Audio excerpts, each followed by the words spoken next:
Hello, everyone, and welcome to the You Will Be Okay podcast.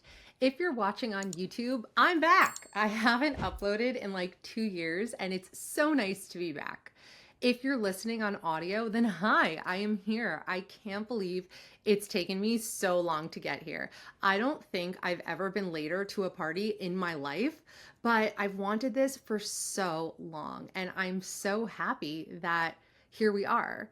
It's so interesting how things click into place. Like for so long, people have been asking me to start a podcast. The reasons it's taken so long is a whole other story. But someone left a comment on my Instagram and she was like, Sabrina, why don't you have a podcast? You are like the OG of relationship coaches. And for whatever reason, the way she framed it, I'm like, yeah, I am. Why don't I have a podcast? And so here we are. So if you don't know me, hi, I'm Sabrina Bandory. I am a certified relationship and confidence coach. I am an author. I am a mother of 4 delicious children, and I have been writing about relationships, studying relationships, helping women, and some men, mostly women though, with their relationships for over 15 years now. These last few years have really been a whirlwind for me. I don't want to get too far into it, but if you guys do want to hear more about it, let me know and I am happy to share. But basically, I was trapped in a really toxic and difficult business partnership, and I didn't think I would ever be able to break out of it. But then I was going through a very dark period in my life, and I swear I am a huge proponent, a huge believer in the fact that the darkest periods of your life usually pave the way for like the brightest periods. I was in the dark place, and in order to escape, I decided to binge watch all of Sex and the City, and I ended up having a lot of thoughts. And so I shared them on TikTok. I had only posted one other video on TikTok, and this one just happened to go completely viral. I developed this following. I started posting more and more, and I developed enough of a following that I was able to extricate myself from that very toxic business partnership and get my freedom back. Anyway, let's talk a little bit about how we got here, my origin story, if you will, how I became a relationship expert, how I went from being insecure and a disaster with a disorganized attachment style to confident and secure. And we're also going to talk about some of the most important lessons I learned along the way in the last 15 plus years. So I have always been interested in human nature. I double majored in English and psychology, and I always wanted to study people, but that wasn't really like a job at this point in time. My interest in people and human nature only grew when I started having relationships with boys, and I always just felt so confused and so consistently disempowered. I think it really started when I was 17 and a guy that I was head over heels in love with dumped me, like out of the blue. And I was completely shattered. So that boy who dumped me and shattered me and sent me down this whole spiraling path is actually my husband today. We did end up getting married, and I will tell the full story about how that happened in another episode. Anyway, I didn't properly process the feelings, and instead I internalized the belief, a belief that already lived within me, that I wasn't good enough.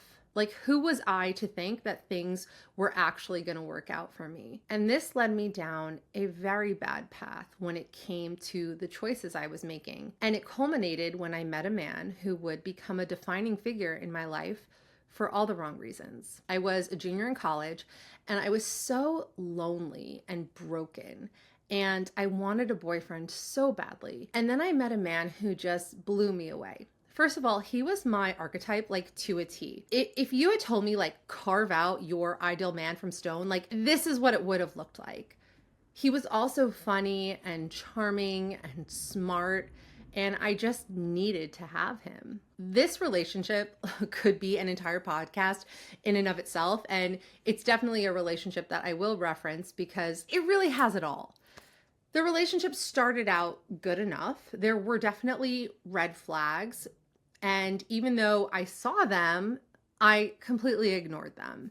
I needed him, and it became a very unhealthy, codependent relationship. And it ended in the most devastating way possible. I mean, I was already so fragile, and the relationship was just so bad and so toxic and did such a number on me. And I was so depleted because I just gave and gave and gave of myself to this man, to the point where I was like a shell of a person. My whole life was like in service to him and making him happy and trying to ensure that the relationship would last. And he ended up cheating on me and leaving me for someone else. As you can imagine, I was gutted. I was ripped apart. It felt like I would cease to exist. I did not know how to be in the world without him. It felt like an amputation. It really did. And I had no relief from it. And this was a long time ago. The year was 2007, I believe. There was no TikTok or Instagram. There were no podcasts about heartbreak and how to heal. I was just on my own. And, I had my friends, but unless you have someone that's like going through it or has some really significant insights, you just feel more lonely and disconnected than ever. I would look at these people and they're happy and they're living their lives and they're smiling and having fun. And that just felt like that would never be my reality ever again. I was just so boxed in by the pain. My support system at the time was actually Jennifer Aniston. Now, she's not aware of this, but she was really a source of comfort for me because at the same time, she was going through a very public breakup with Brad Pitt, and she had also been left for another woman. So I really felt the sisterhood with her, but I just had nowhere to turn. And at that time, I knew I wanted to write about relationships for a living. I wanted to help women through this pain because it was the worst possible pain I could ever imagine. And there were just no resources. There was no way out of it. So time marched on, and I was just messed up. I was messed up. I didn't process things properly. I became a cold, emotional vampire. And now I always had a disorganized attachment style. Well, actually, I think I was more on the anxious attachment style spectrum. Attachment style is a spectrum. Most of us are not just 100% one thing. I was probably more anxiously attached.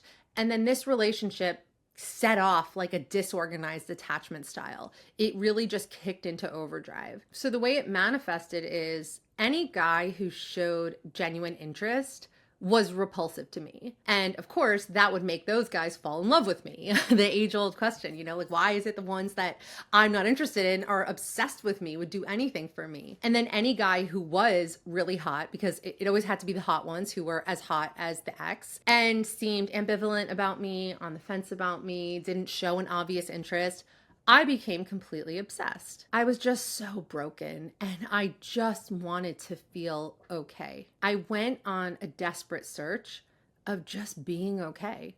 And again, because I didn't have the right resources or the right tools, I looked in all the wrong places and I didn't process the pain. And it just festered in there. Eventually I moved on and I was living in New York City and I was working in fashion and I really had a very fabulous, exciting kind of life. I would love to take a vacation to my former life and spend some time there. It was a lot of fun, but dating was still very rough. So it had probably been 2 years since that breakup and I hadn't really dated anyone, not anything significant, until I met this guy named Kurt. And he was extremely good looking and a little bit evasive in terms of how he felt about me. So at first, I was a little bit reserved because of my brokenness. I had that wall up. I was also very, very busy when I met him. Like I said, I was working in fashion and it was fashion week at the time. So my calendar was packed from morning to night and he really had to fight to carve out space to see me. And then his ambivalence really turned to genuine interest. He seemed super into me. He chased me and he pursued me and he was all about me. And then fashion week ended and then I started to relax my guard a little bit because I was like, it seems like this guy's super into me. And then I really let myself be into him. But then he started to pull away. And then my anxious side kicked into overdrive. And of course, it didn't take long before everything fell apart. It was like I switched from I don't need anything from anyone to I desperately need you to respond to me in a certain way or I will not be okay. And I can see how unappealing that must have been. So things with Kurt started to go downhill. He wasn't as responsive. He would disappear. And he just wasn't as into it anymore. But I was fighting for my life, trying to resurrect that relationship. Then he disappeared for about a week, and I was like, okay, it's probably over now. But then he called me one night, and I was ready to forgive him before I even answered the phone. I just breathed this huge sigh of relief, thinking everything was back on track. But no, no, no. He called me by accident, thinking I was the new girl that he had started hooking up with. And I was in shock. I just felt so worthless. I felt like such a loser and like such a fool. And in that moment, literally, when I hung up the phone, my male roommate and some of his friends walked through the door. Now, this guy was actually just subletting. My roommate was traveling, and she found this like really, really hot guy to sublet her room. He and I ended up becoming very good friends. And that was a very, very defining relationship for me, as we'll get to. So the guys walk in and they're like, come on, Sabrina, like get dressed. We're going out. We're going to a party. And I was just like, I no, like you're not going to believe what just happened to me. Like, I can't believe this. I need to stay home and like be depressed and feel sorry for myself. And the guys were like, okay, we have a proposition for you. Tell us what happened. Tell us like where you were confused, what went wrong, and we're going to break everything down for you. We're going to explain everything to you. And then after that, you're not allowed to talk about it for the rest of the night, and you're coming out with us, and we're just going to have fun. And I was like, okay, I'm down. And so we went through everything like piece by piece, and they broke it down for me. And I don't think I had ever talked about my relationships with guys before. I'd only gone to my girlfriends, and they would make me feel better in their own way. Like, you're too good for him, you're this. But like the boys were like, oh no, like you went over to his place when he called you at 2 a.m. Like, what's the matter with you? Why would you do that? He lost all respect for you in that moment. Now look, it was a little bit harsh, but it was definitely the truth that I needed to hear. And the most shocking part of all is that at the end of it, I felt better. I just felt better. Like I had no more questions. I am someone who is very prone to rumination and obsession. And for me to like be able to let something go, that means I have to be pretty satisfied with the level of information. And I didn't have any more questions. And I knew that this is what I needed to do with my life. Like in that moment, I needed to teach women how men operate. I needed to empower them. I wanted women to have that feeling that I had. That's what I wanted to share with the world. So after that, the way I dated and operated in relationships was totally different. I finally felt like I understood men, and I just felt so empowered. And maybe I was a little too drunk on empowerment because I decided to get back in touch with the ex that shattered me, the one who cheated on me. He had actually tried to contact me a little bit before that, but I just, was not receptive to it. But I had never really forgotten about him. I mean, he still lived in the recesses of my mind. He was still this ghost that was haunting me. And by this point, him and the new girl had broken up. And I really there was something pulling at me saying that I needed to reach out to him. I needed the closure, I guess, if you will. And so I did. And I actually did get a lot of closure. For so many years, I speculated on why he chose her, why not me, what their relationship was really like. And I mean, I had speculated, and it turned out that I was pretty much right about everything. Like all of my suspicions, he basically confirmed it all. But then this conversation devolved to a point where I was like trying to show him how hot and desirable I was. Obviously, I wanted him back. Obviously, I wanted him to feel the pain of the loss of me. He chose someone else over me. And so in my immature early 20-something mind, I decided to show him. Like I was telling him all about how all these guys were after me and I just had so much game and all these guys were obsessed with me, and which was kind of true at the time, again, because I was an emotional vampire. And I was just going on and on about it. Honestly, this is mortifying, even speaking this out loud right now. Not surprisingly, this did not make him want me back. Instead, he suggested that I write a book and I teach women how to be this way. And now I loved to write. So I was down for that, even though I was disappointed that telling him about all the guys who wanted me didn't make him immediately fall in love with me. But who was going to buy my book if no one has ever even heard of me? So he said we should start a blog. And so A New Mode was born. That was my company for a very long time. And he was going to be the tech side of it, and I was going to be the creative side. Going into business with a toxic ex was probably not my best decision making, but I definitely don't regret it because it paved the way for a really beautiful career. Well, for the most part, beautiful career. It's been a roller coaster ride. So the blog was originally more lifestyle, and then I had an idea for him to write a weekly Ask a Guy column where women would ask questions and get a guy's perspective. I was finally fulfilling my dream from that fateful night with my roommate and his friends. And it took off. I mean, not right away, it took some time, but it took off and women loved it. And through editing his content for that first year or two, I felt like I could really understand the male psyche. Like I wasn't confused at all anymore. And this was really showing up in my dating life, in my relationships. I just understood. I did not feel blindsided anymore. And my friends would joke that I like had a spidey sense, or they were like, you're like some male female mutant, like a woman who can think like a man. This is crazy. Because my friends would come to me for advice and I would be like, oh, no, like this is what he meant when he said this. And you're probably not going to hear from him this day, but then he's going to text you and it's going to be something like this. And I would be exactly right. Like they were just like, this is crazy. So I realized that the women of the world need this. They need to understand men. They need to understand how men operate. So I studied men. I researched men. I interviewed countless men. I even wrote a book called 10 Things Every Woman Needs to Know About Men. And at that point, I also decided to start writing about relationships as well. I was nervous about doing it. I mean, I was insecure. I was a young 20-something with nothing but a string of failed relationships behind me. Like, what did I know about anything? But I wasn't coming at it from a perspective of expertise. I was just sharing my experiences as they were unfolding. And women really connected and resonated with this because there is nothing more powerful than being seen and understood. So I was sharing my experiences and what I learned, and this experience of being a woman who really could understand how men operated. Okay, so I'm sure you're wondering what it was like working with an ex. Did I fall back in love with him? Yes. Did I get my heart broken over and over again by him? Yes. Did we cross the line? Yes. Did we ever get back together? No. Did I eventually see the light and realize that being with him would be the worst thing to ever happen to me? Hell yes. The time that I spent at A New Mode working with my ex was a really amazing experience because it was where I really grew up and people saw it happen. You know, over the years, people who were reading my content and following me saw me go from this young, naive girl to a really confident woman. They saw me go from single and clueless to eventually getting married to the love of my life and having a really happy relationship and having many children. I have 4. It was quite a decade. But like I said, I had a disorganized attachment style, meaning I was both anxious and avoidant.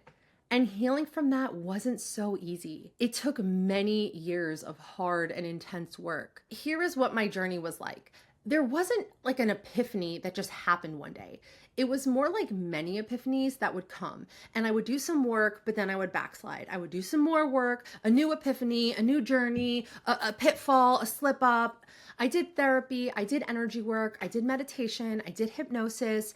I did a lot and it helped, but I still wasn't quite getting it. Things weren't fully clicking into place.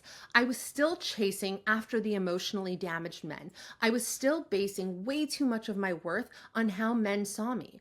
I still had an emotional void that I was looking for someone else to fill. And by this point, I was really frustrated. Obviously, all this is before I married my husband. I realized that order may have been confusing, but this is in the years leading up to marrying my husband. And at this point, you have to realize I was so frustrated because I was a successful relationship writer and coach. I knew better. I had helped thousands of women from all over the world find love, but why couldn't I do it? I was almost feeling like a fraud, but like I knew I wasn't a fraud. I had a whole folder in my phone of like engagement ring photos and happy couples, but I couldn't get there. A big part of the problem was that for a long time, I would explain male behavior, and I thought that was the key. I thought it was a lack of information or a lack of knowledge, but that wasn't enough. I realized that what women needed was to work on their self-worth and to learn how to love themselves. And this was true. And that's the advice that I would give to women. And women would go off and do that. But I didn't fully know how. I didn't have a formula yet for how to get there. I knew what they needed to do, but I didn't know fully how to do it.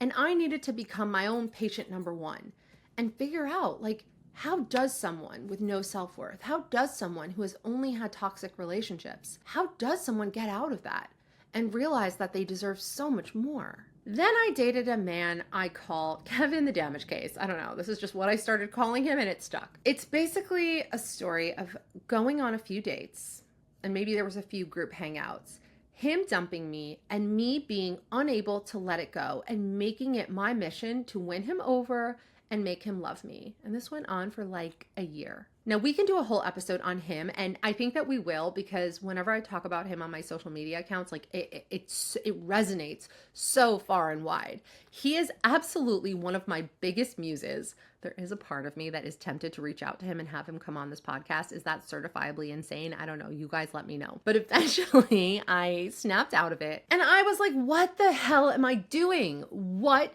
am I doing?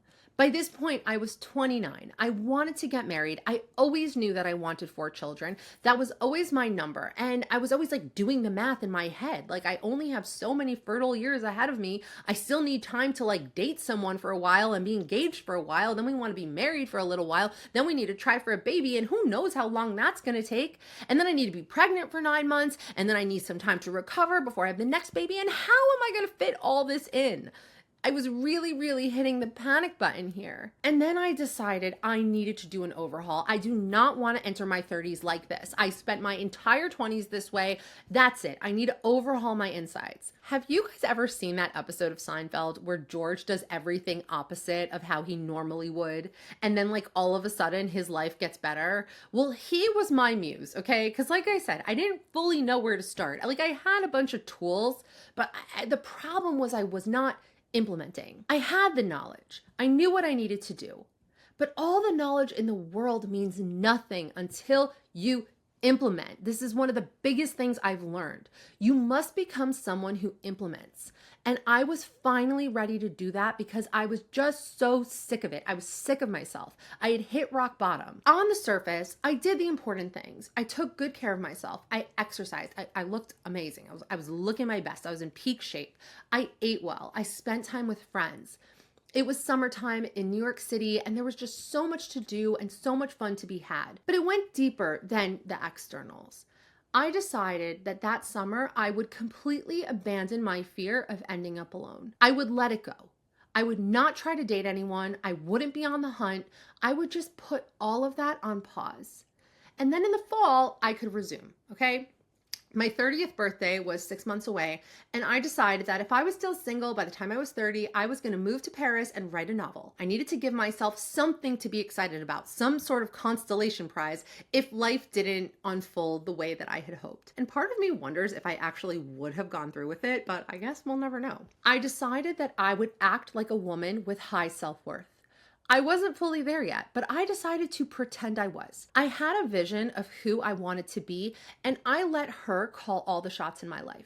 If I didn't know how to act or what to do in a situation, I summoned the idealized, actualized Sabrina, and I asked her to guide me. I decided to be kind to myself, to not rip myself to shreds for being not enough. I decided to have self-respect. I decided to change my mindset, to stop being so scared of the future and to embrace the present. Instead of anxiously fearing what was in store, I took on a more excited approach. I couldn't wait for what my future would hold, and I finally started to feel confident that everything would work out. I was confident that everything would be okay. I found fulfillment. I really worked on becoming the best writer I can be, because that was something that was really significant to me. I created amazing content for my website. My career was on fire. I was making more money than ever before. And for the first time ever, I just felt like everything was in its right place, like the Radiohead song goes. And it worked. I remember saying out loud to my friends, I have come as far as I can go as a single person. I am happy. I love my life. I don't just love myself. I like myself. Any more growth I'm going to do is going to happen in a relationship. And by the end of that summer, every guy who was iffy about me, and I had a big network, so like there was a lot of people in my orbit, all these guys who were just like, I'm not sure if I want to date her. I don't know. All of a sudden, these guys were begging for a date. And all these high quality guys were literally coming out of the woodwork. I had gone so long in such a dating drought. There was nothing going on the dating sites.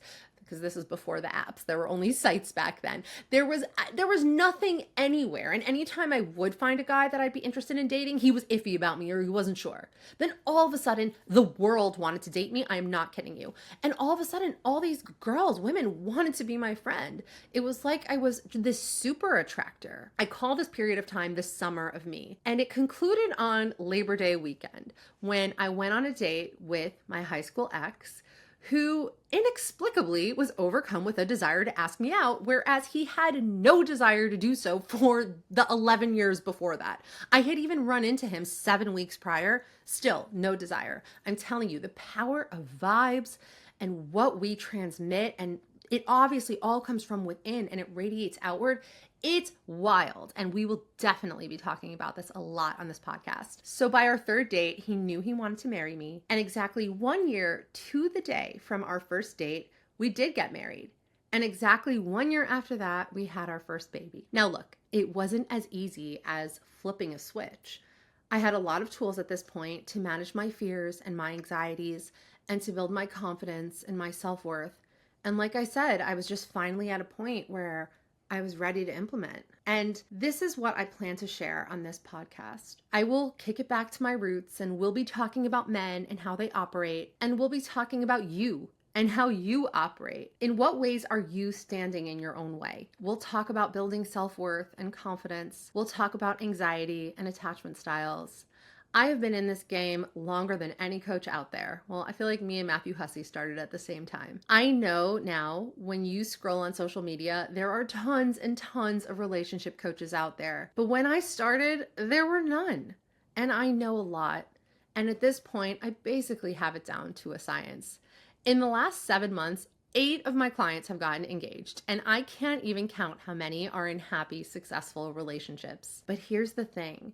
You have to decide that you're ready and that you want it, okay? You have to be ready for it. And sometimes you have to hit rock bottom first, and that's okay. All right, so to wrap it up, I just want to quickly share some of the biggest relationship lessons that I've learned. And each of these little points that I'm going to share is probably going to be an episode in and of itself. But I told you guys I would share the biggest lessons learned. We're already running kind of long on this episode, so here it is. Number 1, self-worth is an inside job. It is not going to come from the externals. It comes from within.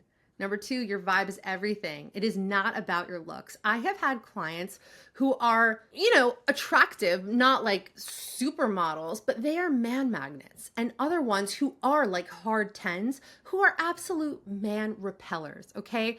It really does not, looks are obviously somewhat important. They are much less important than you realize. It's all about your vibe, and that's good news because your vibe is under your control. Next, there is never, ever a reason to chase a man. When a guy likes you, it's obvious. You do not need to go into overdrive to get somebody to like you. If they don't like you, let it go. Next, men are not that complicated. It is really us women that make them so. This was also the title of my first book. He's not that complicated because they're not. Next, any decision you make from fear is the wrong decision. Next, your life can change so fast. Despair is the most painful prison. Please know that this too shall pass. Next, choice is everything. Who you choose determines your relationship success.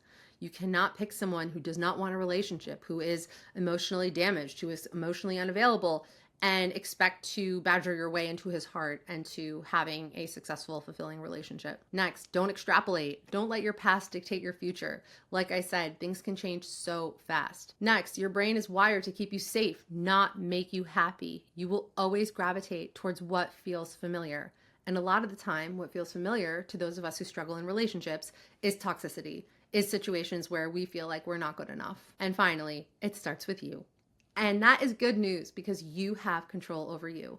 Your life can change so dramatically when you're willing to invest in yourself and do the work. And I know do the work sounds like, oh, do the work, but you know what? It can actually be really fun and really exciting. Okay, and thus concludes our very first episode. Make sure to share this episode with anyone who you think will enjoy it. Leave a review. This podcast is brand new, so I'm counting on you to help me get the word out there. And make sure to leave comments, leave feedback for what you want to see on this podcast. Like I said, I have been at this for so long. I have so much content, so much knowledge in so many different areas, and there's just so much I want to share. I don't even know where to begin. So I'm definitely counting on you to help me by sharing what it is that you want to see on this podcast. And thanks so much. I will see you all next week.